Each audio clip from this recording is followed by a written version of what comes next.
Subscribe करंतु एबे आम चैनल को आउ प्रेस करंतु बेल आइकन को जहा द्वारा लेटेस्ट वीडियो नोटिफिकेशन आपण माननकु सर्वप्रथमे मिल जिवो। नमस्कार बंधुगण आपण माननकु आम यूट्यूब चैनल को स्वागत। बंधुगण आज आमे जानिबा मासर द्वितीय सप्ताह अर्थात 8 रु 14 तारिखर दिनटी आपणकर किपरि कटिबो केउ प्रकार आजिर दिन को आपण माने प्लानिंग करिवे विशेष भाबरे जदि आमे आपण माननकु कहिबु तो आज आपणकर स्वास्थ्य किपरि रहिबो ता सहित आपणक क्यारियर किपरि रहिबो बिजनेस और व्यापार किपरि रहिबो ए दिन रे ता सहित स्वास्थ्यर महत्वपूर्ण इनफॉरमेशन मध्ये भिडियो रे आमे आपण माननकु कहबु और वीडियो शेष रे उपाय विषय मध्ये आमे आपणकु कहबु जहा द्वारा ए सप्ताह को आपण आहुरी अधिक शुभ और मंगलदायक भर साब्यस्त करि परिबे। जदि आमे कहिबा संपूर्ण भाबरे आपण माननकु पूरा राशिफल विषय रे किंतु यह पूर्व चैनल नुआ आसथिले चैनल को सब्सक्राइब करंतु सांगर नोटिफिकेशन बेल को मध्य ऑन करंतु जहा द्वारा समय समय रे नुआ नुआ वीडियो रो नोटिफिकेशन आपनको सर्वप्रथम मिलिबो। आसंतु जानिबा किपरि रहिबो 8 रु 14 तारिख पर्यंत दिन आपणकर। जदि सबुठारु प्रथमे कहबा कि कोन ए दिन रे आपनको पई विशेष भाबरे पॉजिटिव रहिबा पई जाउची जदि आमे आपण माननकु कहबु ए समय अवधि रे आपणकर विशेष भाबरे वित्तीय स्थिति रे काफी सुधार आसी जिवो। किछि नुआ आरंभ करिबा पई ए दिन आपणक पई बहुत ही भलो रहिबो आ अनुकूल रहिबो। आपणकर परिश्रम आ प्रयास द्वारा ए सेकेंड वीक रे आपणक सामना रे सफलता मिलिबो। विवाह योग्य लोकंक पई कोनोसी भलो संपर्क आसी पारे बा कथाबार्ता मध्य घरे आपणकर होई पारे। एहा सहित समाज एवं संपर्कियंक सहित आपणकर प्रभावशाली व्यक्तित्व आउ सरल स्वभाव कारणरू आपणकर मान प्रतिष्ठा बनिकी रहिबो। समय आपणकर किछि मिलाजुला प्रभाव मध्ये आपणक पई नेकी आसुछे किंतु जदि कहिबा ताको बहुत भलो बनेइबा आपणकर काम अटे। किछि टाइम रे अति संपर्कियंक सहित जहाँ भी मनांतर मतांतर आपणक घरे चालुथुला तो ए सप्ताह रे से सबुर स्थिति टिके परिवर्तन हेबो आउ संपर्क रे पुणी थरे मधुरता आसीबो। प्रतिष्ठा लोकंक सह मेलमेलाप बढ़िबो जहाँ आपणकर भविष्यत पई बहुत ही लाभदायक सिद्ध हेबो। धार्मिक स्थल रे जीवार विशेष भाबरे आपणकर प्रोग्राम बनिबो जहाँ द्वारा बहुत अधिक शांति आउ हल्कापण आपण अनुभव करिवे। घरे सुख सुविधा संबंधित वस्तुर किणाकिणी आपण करिवे। कोनोसी दामी जिनिस मध्य कि आपणकु देई पारे। विद्यार्थी वर्गों को निजर चाकरी संबंधित कोनोसी क्षेत्र रे इंटरव्यू रे सफलता मिलिबार जोग बनुछि सेतिपाई पूरा परिश्रमर सहित आपण आपणक कार्य करंतु ता सहित आपण आपणकर सिद्धांत द्वारा कौनसी प्रकार समझौता ए सप्ताह रे करंतु नाही। प्रभावशाली एवं प्रतिभावान लोकंक सहित अधिक टाइम आपण आपणकर स्पेंड करंतु जहा द्वारा आपणकर आत्मबल आ आत्मविश्वास रे वृद्धि हेबो तथा नकारात्मक विचार मध्ये आपणकर दूर हेबो। भाग्य ठारू अधिक आपण आपणकर कर्म उपरे विश्वास रखंतु एहा आपणक पई बहुत ही भलो दिन रहिबो। आसंतु जानिबा ए सप्ताह रे आपणक पई कोन नेगेटिव रहिबाकू जाउची। कोनोसी पारिवारिक कथाबार्ता को नै भाई भौणी भितर ए सप्ताह रे लड़ाई झगड़ा होई पारे। घरर वृद्धंकर परामर्श द्वारा संबंध को खराब हेबा ठारू बचेई कि रखंतु ता सहित घर नाम रे कि आपणकर नुकसान मध्य करि पारे सेति पई आपण सावधान रहंतु। घरर कोनोसी वृद्ध लोकंकर स्वास्थ्य को नै कि आपणकर मन रे चिंता रहिबो। दूर जगह को जीवाको मध्य आपणकु पड़ी पारे ता सहित आपणकु आपणकर स्वभाव रे इगो को खत्म मध्य करबाकू पड़िबो जहा द्वारा प्रॉब्लम सबुर शीघ्र समाधान होई जिवो। कोनोसी भी योजना उपरे कार्य करिबा पूर्वरु ता उपरे भलो भाबरे विचार करिबार आवश्यकता रहिछि।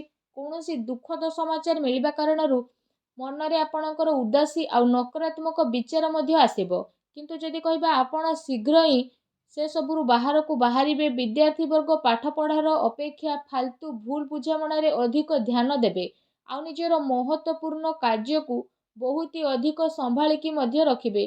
काहेकि ना जदि आमे कहिबा जदि किछि भूल करिबे आगो को आपणक पई भूल होई जिवो। घरे छोट छोट कथा रे अकारण रे चिंता आपणकर उत्पन्न हेबो तेणु अधिक क्रोध ठारू आपण दूरेई कि रुहंतु।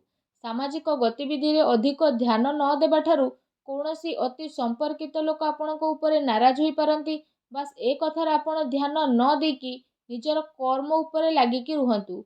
घरर वरिष्ठ लोकंकर मान सम्मान आपण अवश्य करंतु।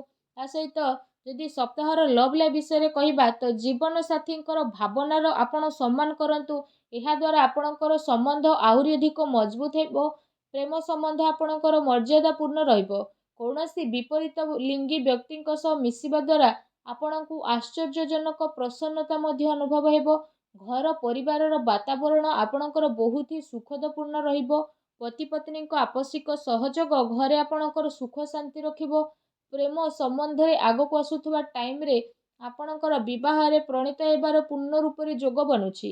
ଜୀବନ ସାଥୀଙ୍କର ବିଶେଷ ଭାବରେ ଆପଣଙ୍କୁ ଆପଣଙ୍କ କାର୍ଯ୍ୟରେ ପୂର୍ଣ୍ଣ ରୂପରେ ସହଯୋଗ ପ୍ରାପ୍ତ ହେବ ତଥା ଘରେ ମଧ୍ୟ ଆପଣଙ୍କର ସକାରାତ୍ମକ ବାତାବରଣ ବନିକି ରହିବ। ଏହା ସହିତ ଯଦି କହିବା ନିଜର ବ୍ୟସ୍ତତା ଭିତରେ କିଛି ଟାଇମ୍ ଆପଣ ଆପଣଙ୍କ ପରିବାରର ପିଲାଙ୍କ ସହ ବାହାର କରିବାର ଅତି ଆବଶ୍ୟକତା ରହିଛି। ଏହାଦ୍ୱାରା ପରିବାରରେ ଆପଣଙ୍କର ରେସ୍ପେକ୍ଟ ଆହୁରି ଅଧିକ ବଢ଼ିଯିବ। ଆସନ୍ତୁ ଜାଣିବା ଏ ଦିନରେ ଆପଣଙ୍କର ବ୍ୟବସାୟ ଓ କ୍ୟାରିୟର କିପରି ରହିବ। ବ୍ୟବସାୟରେ ଏବେ ବର୍ତ୍ତମାନ ପରିସ୍ଥିତିର ପ୍ରଭାବ ଯେହେତୁ ବନୁଛି ତ ଧନ ସମ୍ପତ୍ତି ତ ଲେଣ ଦେଣରେ ବହୁତ ଅଧିକ ଆପଣ ସାବଧାନତା ରଖନ୍ତୁ, କାରଣ ଧୋକା ହେବାର ସମ୍ଭାବନା ମଧ୍ୟ ବନୁଛି। ଚାକିରି ପେଶା ବ୍ୟକ୍ତିଙ୍କର ଅଫିସର ମାହୋଲ ବହୁତ ହିଁ ଶାନ୍ତିପୂର୍ଣ୍ଣ ରହିବ। ବିଶେଷ ଭାବରେ କାର୍ଯ୍ୟକ୍ଷେତ୍ରରେ ଯଦି କୌଣସି ପ୍ରକାରର ନିବେଶ କରିବା ପାଇଁ ଆପଣ ଚାହୁଁଛନ୍ତି ତ ସେସବୁ କାର୍ଯ୍ୟକୁ ଆପଣ ବହୁତ ହି ଗମ୍ଭୀରତାର ସହିତ ଜାଣିବେ। ଏହାଦ୍ୱାରା ଆପଣଙ୍କୁ ବହୁତ ଭଲ ରେଜଲ୍ଟ ମଧ୍ୟ ପ୍ରାପ୍ତ ହେବ ଆଉ ଏହା ଆପଣଙ୍କ ପାଇଁ ବହୁତ ହି ଭଲ ରହିବ। ଚାକିରିରେ ନୂଆ ସମ୍ଭାବନା ମିଳିବାର ବହୁତ ଅଧିକ ଆଶା ରହିଛି। ଏହା ସହିତ କାର୍ଯ୍ୟକ୍ଷେତ୍ରରେ ଅନ୍ୟର ହସ୍ତକ୍ଷେପ ଦ୍ୱାରା କର୍ମଚାରୀଙ୍କ ଭିତରେ ମତାନ୍ତର ମନାନ୍ତର ହୋଇପାରେ। ସେଥିପାଇଁ ନିଜର ନିର୍ଣ୍ଣୟକୁ ପ୍ରାଥମିକତା ଦିଅନ୍ତୁ ତଥା ବ୍ୟବସାୟିକ ଗତିବିଧିରେ ନିଜର କଡ଼ା ନଜର ରଖନ୍ତୁ। ଏହା ସହ ଚାକିରି ପେଶା ବ୍ୟକ୍ତି ମଧ୍ୟ ଅଫିସରେ ପଲିଟିକ୍ସର ଶିକାର ମଧ୍ୟ ହୋଇପାରନ୍ତି, ତେଣୁ ଟିକେ ସାବଧାନ ରୁହନ୍ତୁ। ଏହା ସହିତ ଏ ଦିନରେ ଆପଣ କୌଣସି କାରଣରୁ କାର୍ଯ୍ୟ କ୍ଷେତ୍ରରେ ଅଧିକ ସମୟ ଦେଇପାରିବେ ନାହିଁ ତଥା ସହଯୋଗୀ ଏବଂ କର୍ମଚାରୀଙ୍କର ଆପଣଙ୍କୁ ଉଚିତ ସପୋର୍ଟ ମଧ୍ୟ ମିଳିବ। ଚାକିରି ପେଶା ବ୍ୟକ୍ତିବିଶେଷଙ୍କୁ ନିଜର ଉଚ୍ଚ ଅଧିକାରୀଙ୍କର ପୂର୍ଣ୍ଣ ରୂପରେ ସହଯୋଗ ମିଳିବ। ବ୍ୟବସାୟିକ କ୍ଷେତ୍ରରେ ଯଦି କହିବା ଆପଣଙ୍କର କାର୍ଯ୍ୟକ୍ଷମତାର ସଫଳତା ମିଳିବା କାରଣରୁ ବହୁତ ଅଧିକ ସଫଳତା ଆପଣ ପାଇ ମଧ୍ୟ ଯିବେ। ଏହାଦ୍ୱାରା ପ୍ରତ୍ୟେକ କାର୍ଯ୍ୟକୁ ଆପଣ ବହୁତ ହି ଗମ୍ଭୀରତାର ସହ ଆଗକୁ ନେବେ। ଚାକିରି ପେଶା ବ୍ୟକ୍ତିଙ୍କୁ ତାଙ୍କର କାର୍ଯ୍ୟକ୍ଷମତା ପାଇଁ ପ୍ରୋତ୍ସାହନର ପ୍ରାପ୍ତି ହେବ, ଯାହାଦ୍ୱାରା ଆପଣଙ୍କର ମନ ବହୁତ ହି ପ୍ରସନ୍ନ ରହିବ। ଆସନ୍ତୁ ଜାଣିବା ଏ ଦିନରେ ଆପଣଙ୍କର ସ୍ୱାସ୍ଥ୍ୟ କିପରି ରହିବ। ଯଦି କହିବା ଏ ଦିନରେ ଆପଣଙ୍କ ସ୍ୱାସ୍ଥ୍ୟ ବହୁତ ହି ଉତ୍ତମ ରହିବ ତଥା ଆପଣ ଊର୍ଜାରେ ମଧ୍ୟ ଭରପୁର ରହିବେ। ଏ ସପ୍ତାହରେ ଆପଣ ନିଜେ ନିଜକୁ ବହୁତ ଖୁସି ଭରା ଆଉ ଚିନ୍ତାମୁକ୍ତ ମଧ୍ୟ ଅନୁଭବ କରିବେ। ତା ସହିତ ଏ ସପ୍ତାହ ଆପଣଙ୍କ ସ୍ୱାସ୍ଥ୍ୟ ଦୃଷ୍ଟିରୁ ବହୁତ ହି ଭଲ ଟାଇମ୍ ରହିବାକୁ ଯାଉଛି। ଏହା ସହିତ ନିଜର ସ୍ୱାସ୍ଥ୍ୟକୁ ଆହୁରି ଅଧିକ ଭଲ କରିବା ପାଇଁ ଆପଣ ପ୍ରତ୍ୟେକ ଦିନ ଯୋଗ କରନ୍ତୁ, ବ୍ୟାୟାମ କରନ୍ତୁ, ସୁସ୍ଥ ରୁହନ୍ତୁ। ଆସନ୍ତୁ ଜାଣିବା ଏ ସପ୍ତାହରେ ଆପଣଙ୍କ ପାଇଁ କ'ଣ ବିଶେଷ ଉପାୟ ରହିଛି।